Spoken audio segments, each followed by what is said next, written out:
संजय म्हणे त्या जागेवर कधी चढत नाही. तिथं रेडी आहात सगळे? Yes sir. आवाज येतोय बेटा कोणाच्या तरी कुटुंबातून?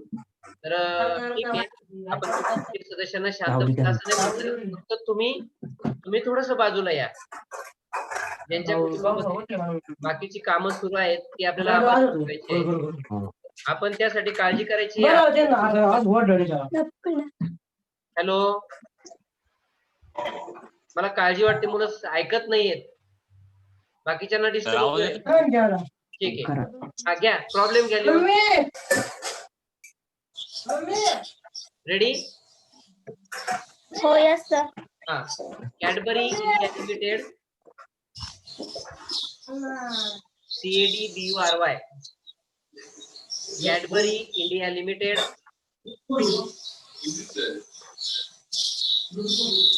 Chandan Nagar,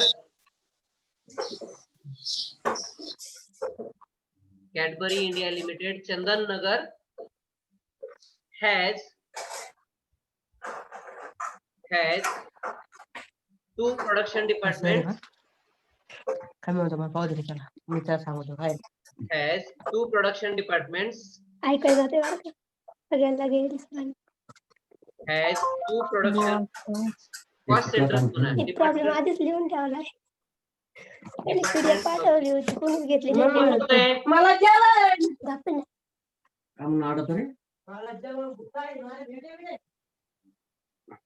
has two production departments oblique cost centers.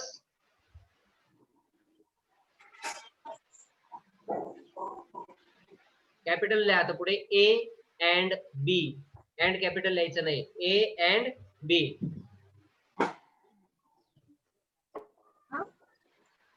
And two service departments. Two service departments oblique cost centers. Cost centers X and Y. Two service cost centers X and Y. Full stop. The following is the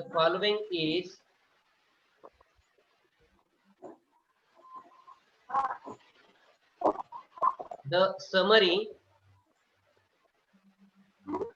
The following is the summary of overhead costs. Summary of overhead costs for the month of March. For the month of March, 2010. झाले lines लिहून? Hello, झालं लिहून बेटा? आले sir. Okay. हो sir. आता cost items आहेत एका बाजूला, लेफ्ट हँड साइडला कॉस्ट आयटम्स लिहायचे आहेत आणि राईट हँड साइडला कॉस्ट लिहायची त्याची. बरोबर? घ्या पहिला cost item, salary to works manager.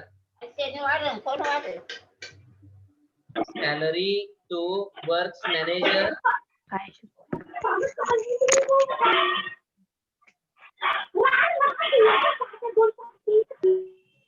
Salary to works manager आणि उजव्या हाताला लिहा कॉस्ट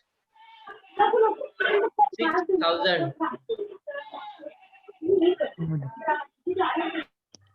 6,000 लिहिली कॉस्ट.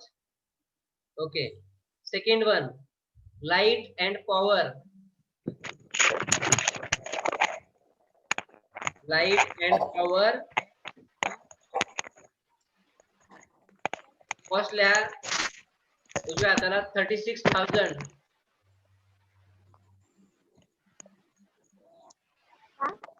त्यानंतर third one, repairs to plant. Repairs to plant त्याची कॉस्ट आहे 10,000. कॉस्ट आहे 10,000. नंतरचं कॉस्ट आयटम आहे Rent of factory buildings. Rent of factory buildings. Rent cost आहे 8,000. 8,000. 8,000. Next one, meals. MEALS. Meals to working staff. Meals to working staff. त्याची cost आहे 12,000. 12,000. नंतरचा cost item आहे depreciation on machinery. Depreciation on machinery.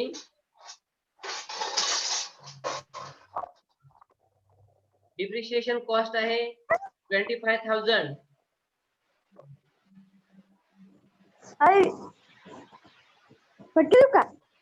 त्यानंतर provident fund contribution. Provident fund contribution.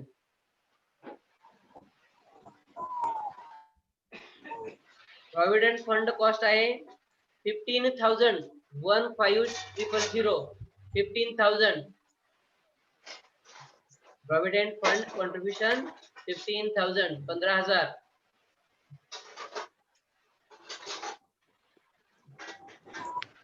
आता cost items लिहून झालेत आपले. आता त्याच्या पुढच्या वेळेला लिहायचंय additional information. Additional information. Additional information.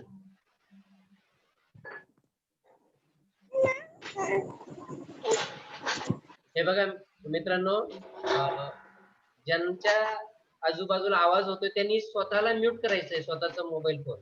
माझा आवाज तुम्हाला येईल पण तुमचा जवळचा आवाज माझ्यापर्यंत पोहोचणार नाही. ज्यांना बोलायचंय त्यांनी काय करायचंय, अनम्यूट व्हायचं आणि मग बोलायचं, बरोबर ना? त्यामुळे तुम्ही काय करा, स्वतःला म्यूट करा. ज्यांच्या जवळ आजूबाजूला आवाज आहे त्या लोकांनी. इतरांनी म्यूट करण्याची आवश्यकता नाही. मला तर असं वाटतंय सगळेच लोक काळजी घेत आहेत. ठीक आहे. ऍडिशनल इन्फॉर्मेशन मध्ये एक साधारणपणे कॉलम्स ची नाव वाचतो मी. साधारणपणे 5 कॉलम्स तयार करायचे. एक पर्टिक्युलरचा मोठा कॉलम आहे. कोण कोण कोण कोण कोण पर्टिक्युलरचा कॉलम आहे. त्यानंतर प्रोडक्शन डिपार्टमेंट ए बी आणि सर्व्हिस डिपार्टमेंट ए बी, म्हणजे प्रोडक्शन डिपार्टमेंटचे 2 कॉलम आणि सर्व्हिस डिपार्टमेंटचे 2 कॉलम, असे टोटल 5 कॉलम्स आहेत, बरोबर? पर्टिक्युलर साठी अर्ध पेज, म्हणजे टोटल 5 कॉलम करणार आहात ना, अर्ध पेज पर्टिक्युलर साठी ठेवा आणि उरलेले 4 कॉलम फक्त अमाऊंट साठी जेवढे कॉलम आहेत अमाऊंटच्या साईजचे कॉलम्स, उरलेले 4 कॉलम्स अमाऊंटच्या साईजचे 4 कॉलम तयार करायचे. त्याला नाव द्यायचंय A B X Y X Y. तर ए बी हे प्रोडक्शन डिपार्टमेंट्स आहेत. मी तुम्हाला स्क्रीनवर दाखवतोय त्या पद्धतीचे कॉलम्स तयार करा. मी इथे पर्टिक्युलर कॉलम जे आहे तो पर्टिक्युलर कॉलम ह्या टोटल कॉलम पर्यंत मोठा करायचा आहे आणि उर्वरित 4 कॉलम जे आहेत ना ते 1 2 3 आणि 4 असे 4 कॉलम्स तुम्ही छोटे अमाऊंटच्या साईजचे बनवायचे आहेत. पर्टिक्युलरचा कॉलम एक 5वा जो आहे तो मोठा बनवायचा आहे, बरोबर? मी स्क्रीनवर दाखवले अगदी जसेच्या तसे सगळे कॉलम तयार करू नका. इथे basis of apportionment, ratio, total हे 3 कॉलम तयार करायचे नाहीत. येते लक्षात?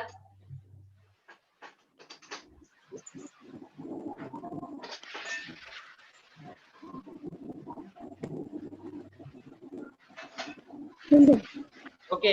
हे बघा आता तुम्हाला स्क्रीनवर दिसतंय. अशा प्रकारचे 5 कॉलम्स तुम्ही तयार करा. सगळ्यांना स्क्रीन दिसते बेटा? हॅलो? हो ठीक आहे. 5 कॉलम्स तयार करा आडवे, आणि खाली फक्त तुम्हाला एक साधारणपणे 5 ओळी लागणार आहेत. पहिल्या ओळीमध्ये लिहा नंबर ऑफ वर्कर्स.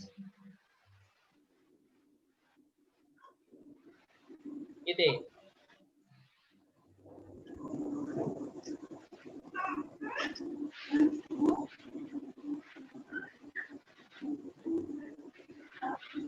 लिहिलं नंबर ऑफ वर्कर्स. हा, आणि समासाला लागून लिहायचं एक शब्द प्रयोग. वर्कर्स, नंबर ऑफ वर्कर्स हे नंबर्स मध्ये काउंट करतात म्हणून NO dot number of workers लिहिलं तुम्ही पहिला कॉस्ट आयटम. ठीक आहे. नंतर तुम्ही प्रोडक्शन डिपार्टमेंट ए मध्ये लिहा 12, बी मध्ये 18, सी मध्ये 3 आणि डी मध्ये 3. इथे लक्षात सगळ्यांच्या. Okay.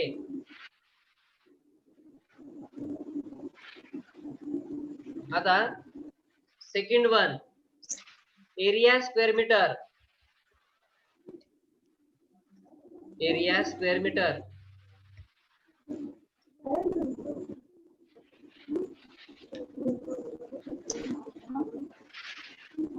Area square metre.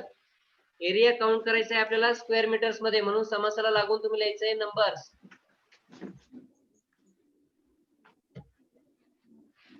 Numbers वरच्या कॉलम मध्ये जे आहे ना ते इथे समासाला लागून पाहिजे. तुमच्या लक्षात येते सगळ्यांच्या. येस, ठीक आहे. समासाला लागून इथे लिहा. पुढे काय लिहायचंय? Square metres.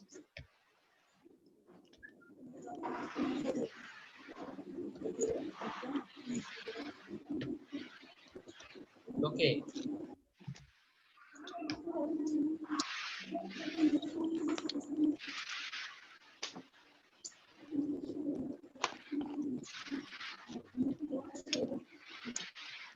Square metres. तर स्क्वेअर मीटर्स मध्ये किती आहेत? प्रोडक्शन डिपार्टमेंट ए साठी किती स्क्वेअर मीटर आहे? 1000. बी साठी 2000. सी साठी स्क्वेअर मीटर आहे 500 आणि डी साठी स्क्वेअर मीटर्स आहेत 500. Understood?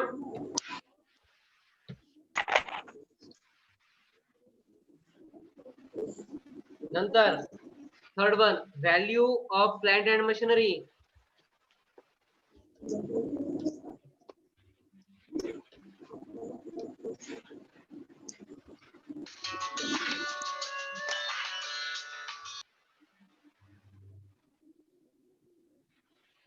Value of plant and machinery. तर व्हॅल्यू रुपीज मध्ये काउंट करतात म्हणून समासाला लागून लिहायचंय रुपीज. समासाला लागून काय लिहिले आपण? रुपीज. तर प्रोडक्शन डिपार्टमेंट ए साठी 45,000, बी साठी 90,000, सर्व्हिस डिपार्टमेंट एक्स साठी 45,000 आणि सर्व्हिस डिपार्टमेंट वाय साठी 45,000.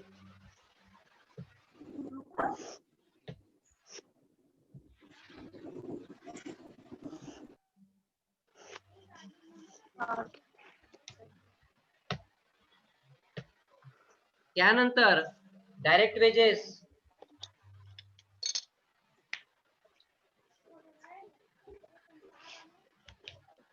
Direct wedges. वेजेस कशात काउंट करतात? नंबर्स मध्ये का रुपीज मध्ये? Hello guys, hello. Wedges rupees मध्ये म्हणून समासाला लागून रुपीज लिहायचे समासाला लागून. Very good. Production department A साठी आहेत 5,000 रुपीज, बी साठी आहे 6,000 रुपीज,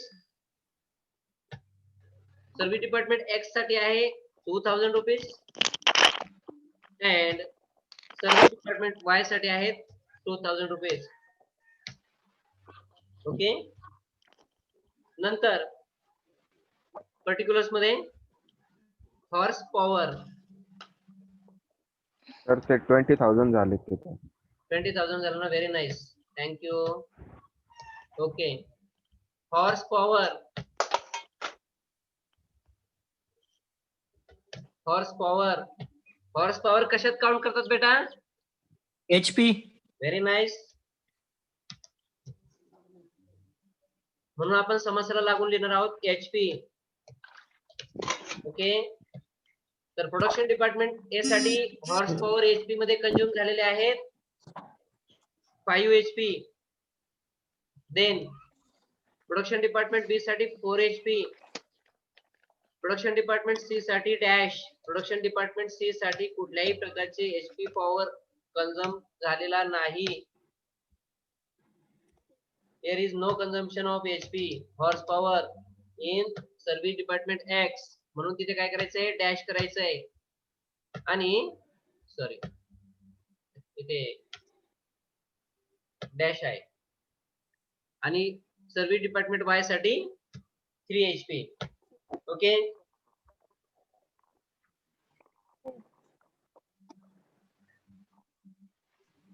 तर इतकी ऍडिशनल इन्फॉर्मेशन आपल्याला त्यांनी प्रोव्हाइड केलेली आहे. म्हणजे तुम्हाला जे कॉस्ट आयटम्स वरती लिहून दिलेत ना, किती कॉस्ट आयटम्स आहेत बेटा मी लिहून दिलेले? 7. Very good. 7. आणि मला कॉस्ट वाचून दाखवतायत. सॅलरी टू वर्क्स मॅनेजरची कॉस्ट किती आहे? Salary 6,000. 6,000. Light and power 36,000. Repairs to plant 10,000. 10,000. Very good. Rent to factory buildings 8,000. Nice. Mills to working staff 12,000. Depreciation on machinery 25,000. Last one provident fund contribution 15,000. Okay. आतापर्यंत तुम्ही जो problem लिहिलाय तो complete आहे. आता शेवटचं जे सेंटेन्स आहे ते लिहायचं आहे. यू आर लिहा सगळ्यांनी त्या इन्फॉर्मेशनच्या खाली लिहायचे. आता you are required to prepare to distribute. You are required to distribute the overhead costs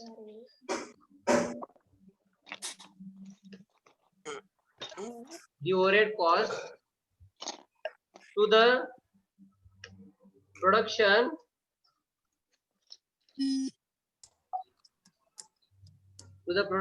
and service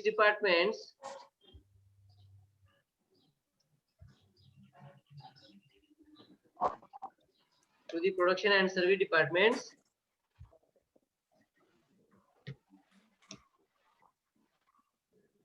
on काय शब्द प्रयोग आहे? On the most equitable basis. On the most equitable basis. Okay, तुम्ही स्क्रीनवर बघू शकता. You are required to distribute the overhead costs to the production and service departments on the most equitable basis. काय म्हटलं आपल्याला लास्ट सेंटेन्स मध्ये मित्रांनो? तुम्हाला काय करायचंय? You are required to distribute. तुम्हाला वाटप करायचंय कशाचं? The overhead cost. overhead cost वाटप करायचंय कुणाला? To the production and service department. Service department. तुम्हाला प्रोडक्शन आणि सर्व्हिस डिपार्टमेंटला ओव्हरहेड कॉस्ट डिस्ट्रीब्युशन करायचंय. कशावरच्या आधारे? On the most equitable basis. Right. म्हणजे आपण अपॉर्शनमेंट ऑफ ओव्हरहेड्स हा जो पार्ट पाहिला, म्हणजे डेफिनेशन पुन्हा मी तुम्हाला आठवून देतोय. Apportionment of overheads is the allotment of proportions of items of cost to cost items or cost units. बघा, म्हणजे एकाच वेळेला प्रोडक्शन आणि सर्व्हिस डिपार्टमेंटला ओव्हरहेड कॉस्ट डिस्ट्रीब्युशन केलं जातं किंवा अलॉटमेंट केलं जातं. म्हणजे थेरॉटिकलची व्याख्या पाहिली आपण, बरोबर ना? येस. ती या वाक्याशी निगडीत आहे की नाही? येस. येस. हा, मग हे तुम्ही लक्षात घ्यायचंय. म्हणजे आपण प्रॅक्टिकल शिकत असताना आपल्याला थेअरी शिकणं किती महत्वाचं असतं. काही नाही, अपॉर्शनमेंट ऑफ ओव्हरहेड कॉस्टची जी डेफिनेशन होती ती जशी इथे अप्लाय करायची आहे. You are required to distribute the overhead cost to the production and service departments on the most equitable basis. आणि पुढचं जे वाक्य होतं, to production and service department किंवा टू कॉस्ट युनिट्स किंवा cost centre on some equitable basis, असं आपण तिथे लिहिलं होतं ना? ओके, ठीक आहे. आता प्रॉब्लेम तुम्ही सगळ्यांनी लिहून घेतलाय म्हणून मी काय करतोय, मी इथला प्रॉब्लेम आता डिलीट करतोय. ओके, कारण मला आता आपल्याला आता सोल्युशन करायचंय, सोल्युशन हाती घ्यायचंय.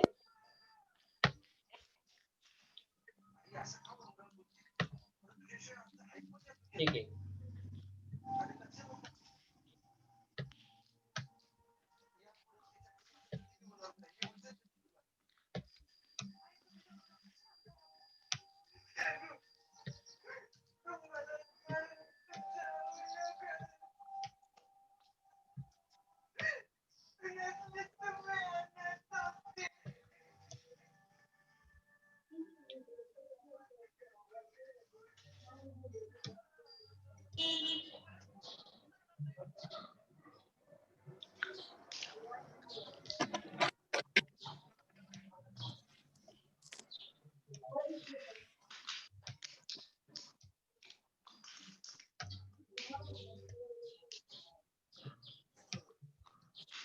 तर बघा मित्रांनो, मी सुरुवातीला काही कॉलम्स जे होते मधले ते डिलीट केलेले आहेत. हं?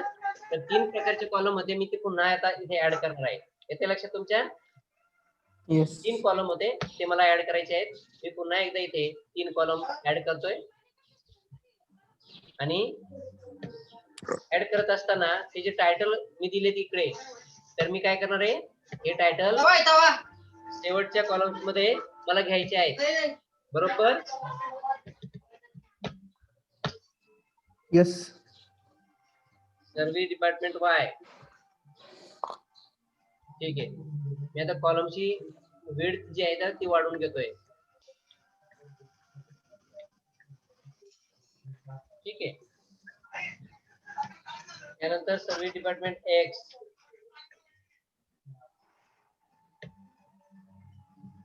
तुम्ही सुरुवातीला एक काम करा. आता तुम्ही बघताय ना, तुम्हाला स्क्रीन दिसते, तर मी टायटल लिहिले वरती, in the books of Cadbury India limited Chandannagar.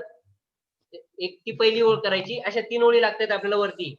In the books of Cadbury India limited Chandannagar. दुसऱ्या वेळेला statement showing distribution of overhead cost to production and service departments, ही दुसरी लाईन. आणि थर्ड लाईनला for the month ended 31 March 2010. या 3 ओळी तुम्ही लिहून घ्या. हे कॉलम्स मी तोपर्यंत इथे अलाइन करतोय. तोपर्यंत तुम्ही ह्या 3 ओळी ज्या आहेत 3 ओळींमध्ये लिहायचंय. पहिली ओळ कोणती आहे, कोण सांगेल मला? In the books of Cadbury Limited. Cadbury India limited Chandannagar. बस पहिल्या ओळीत एवढंच लिहायचंय. ओके. सेकंड लाईन कोणती आहे? सेकंड लाईन आहे statement showing distribution of overhead cost to production service department. He second line झाली. production departments production and and service service departments. Department. Okay. आणि last line for the month ended 31 March 2010. Okay. ठीक आहे.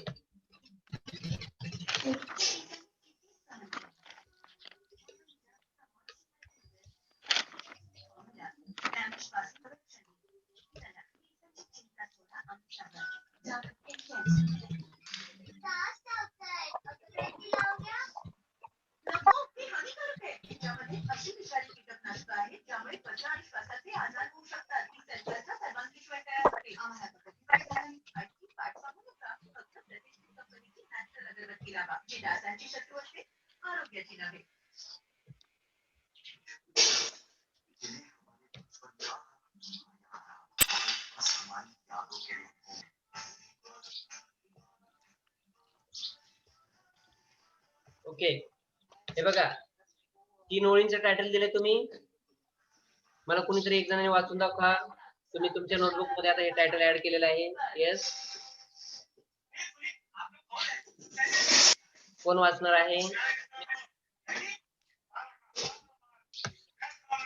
Yes बेटा,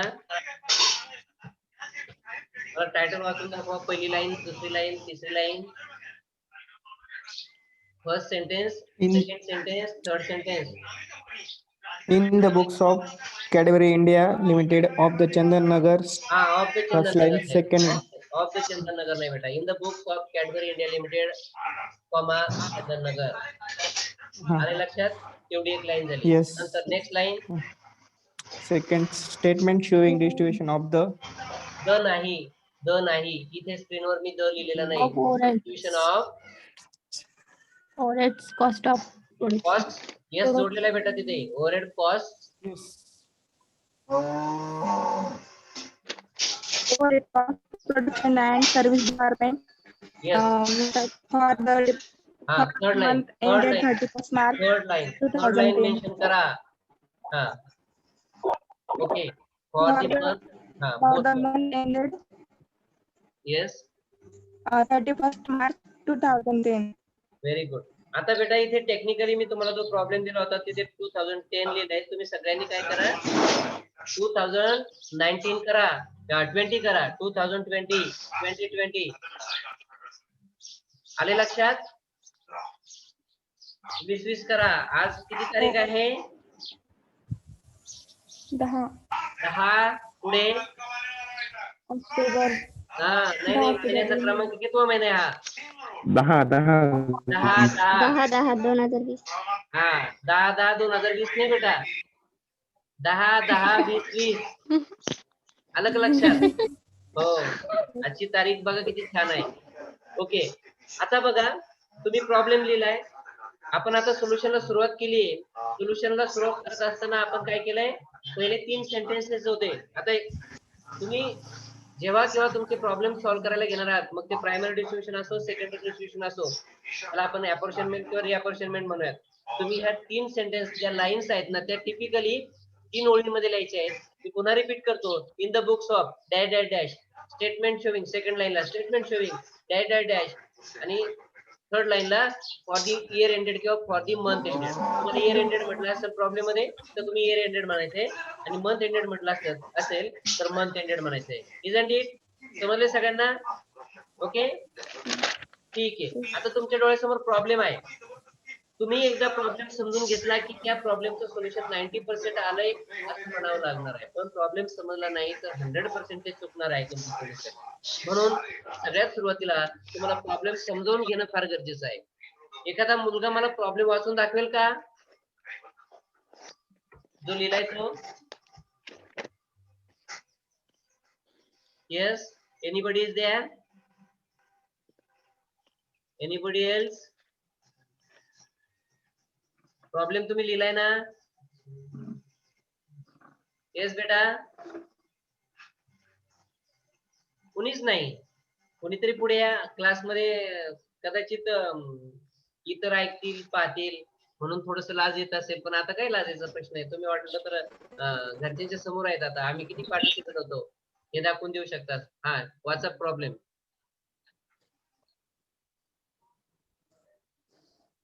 अरे मी बोलायला ऐकायला येतं का बेटा? हॅलो. हा मी बोलतो. मी प्रॉब्लेम वाचतोय आता. ऐकताय सगळे? हा ओके.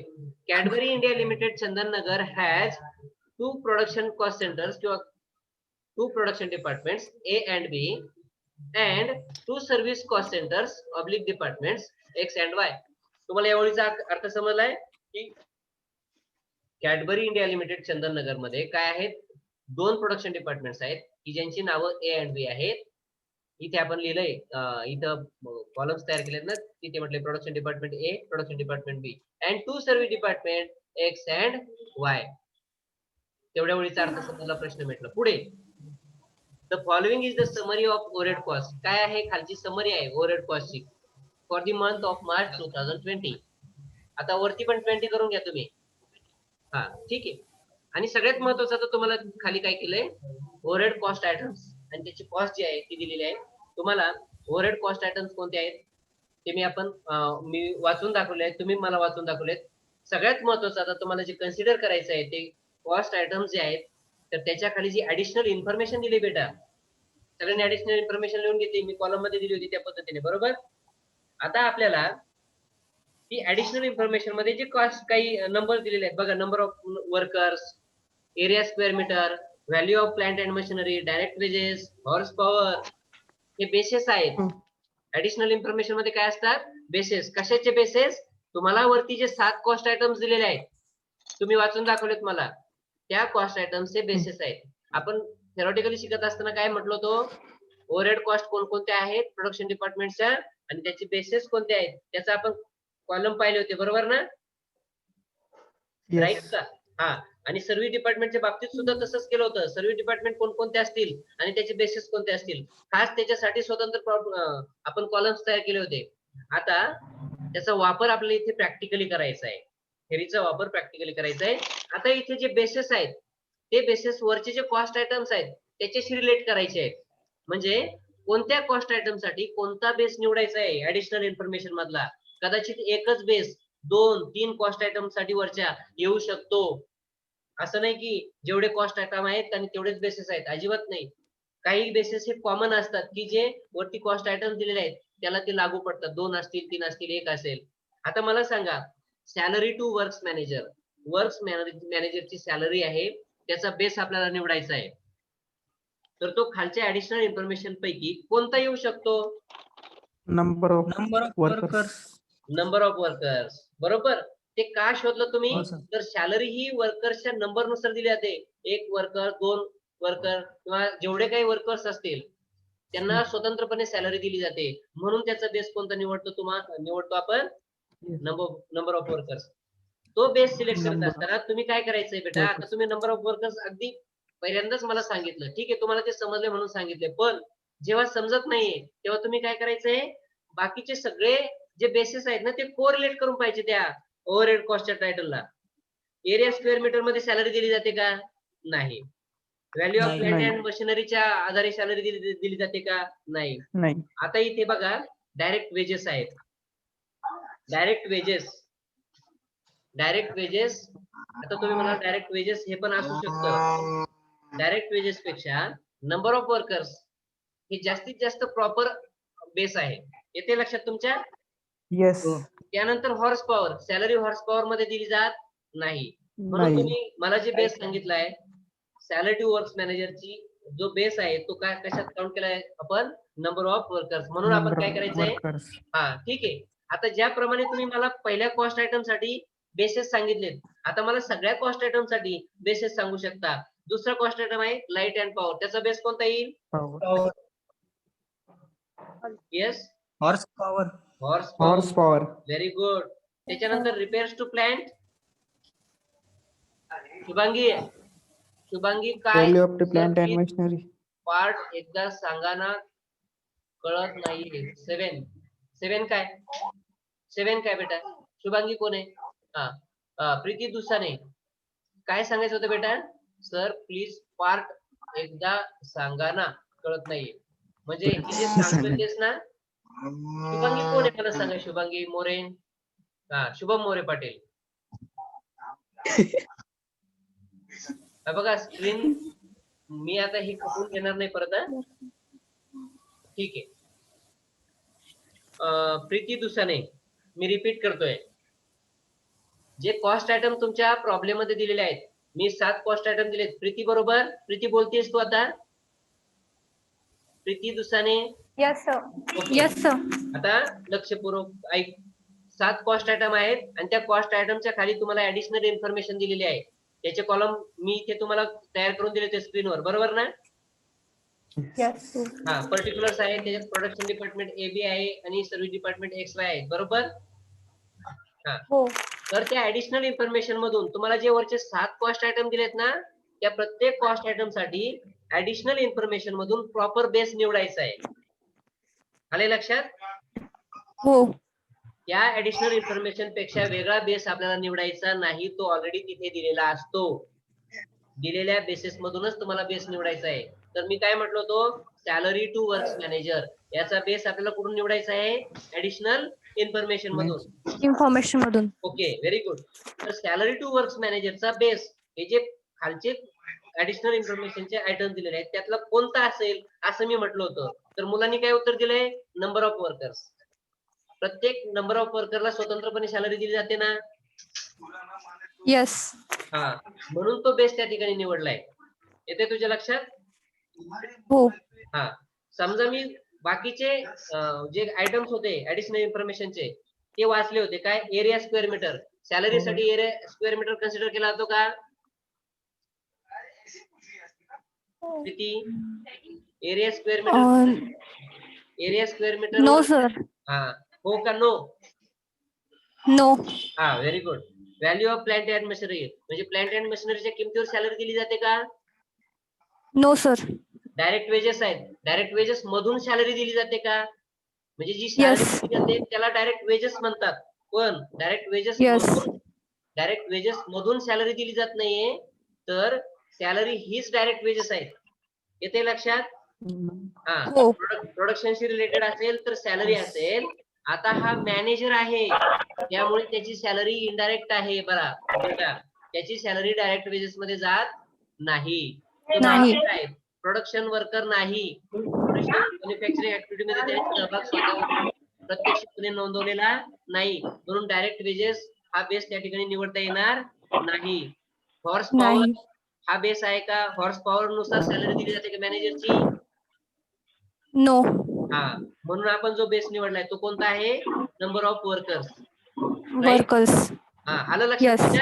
हा, आता आपण हो. दुसरे कॉस्ट आयटम्स आहेत त्याच्यावर चर्चा करू. आपला वेळ संपत आला, 1 मिनिटापेक्षा कमी वेळ आहे. लाईट अँड पॉवरचं बेस सांगितलं तुम्ही, हॉर्स पॉवर ते समजलं का बेटा? हा, हो. Repairs to plant Yes. याचा बेस Value of